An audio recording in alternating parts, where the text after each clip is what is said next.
Bonjour et bienvenue dans notre podcast dédié à l'expérience utilisateur. Aujourd'hui, nous allons parler d'un framework fascinant développé par Google, le framework Heart. Je suis ravie d'être accompagnée par mon collègue expert en UX. Merci pour cette introduction. En effet, le framework Heart est un outil précieux pour mesurer et améliorer l'expérience utilisateur des produits numériques. C'est un acronyme qui représente 5 dimensions essentielles. Exactement.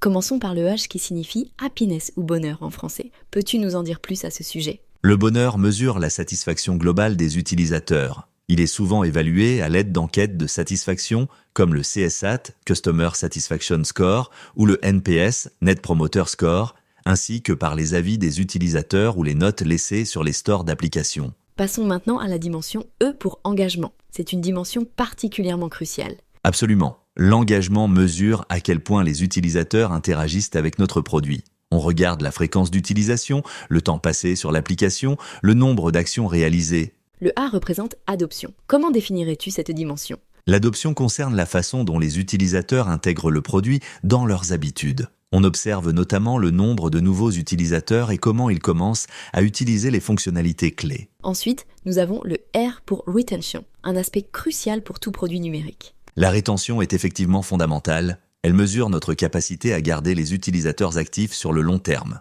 Sans une bonne rétention, même le meilleur produit ne peut pas réussir. Et enfin, le T pour task success ou succès de la tâche. Quel est son rôle ? Le succès de la tâche évalue si les utilisateurs atteignent leurs objectifs efficacement. Par exemple, réussissent-ils à compléter un achat ou à trouver l'information recherchée ? Après avoir mentionné les dimensions que nous allons mesurer, je pense que Google propose également une méthodologie appelée GSM pour structurer ce type d'analyse. Pourriez-vous nous l'expliquer rapidement ?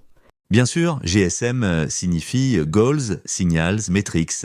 On commence par définir clairement nos objectifs, qui doivent être mesurables. Ensuite, on identifie les signaux qui indiquent soit une progression, soit un éloignement par rapport à l'objectif. Par exemple, si l'objectif est d'augmenter le taux de clic sur un bouton, un signal positif serait une augmentation du nombre de clics, tandis qu'un signal négatif serait une diminution. Enfin, on établit des métriques précises pour mesurer ces signaux. En suivant ces métriques, on peut évaluer l'impact des nouvelles fonctionnalités ou des modifications de l'interface utilisateur sur l'engagement des utilisateurs. Merci pour ces explications. Pour conclure, quels conseils donnerais-tu à nos auditeurs qui voudraient utiliser le framework Heart ?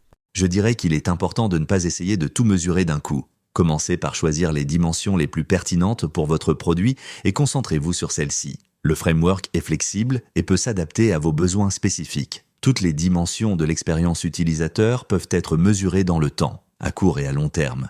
Mais certaines sont plus faciles à améliorer rapidement que d'autres. Par exemple, l'engagement et le succès de la tâche sont des dimensions qui peuvent être sollicitées à court terme, tandis que la rétention et l'adoption sont plus pertinentes à long terme. Le bonheur, quant à lui, est un indicateur transversal qui influence à la fois l'expérience à court et à long terme.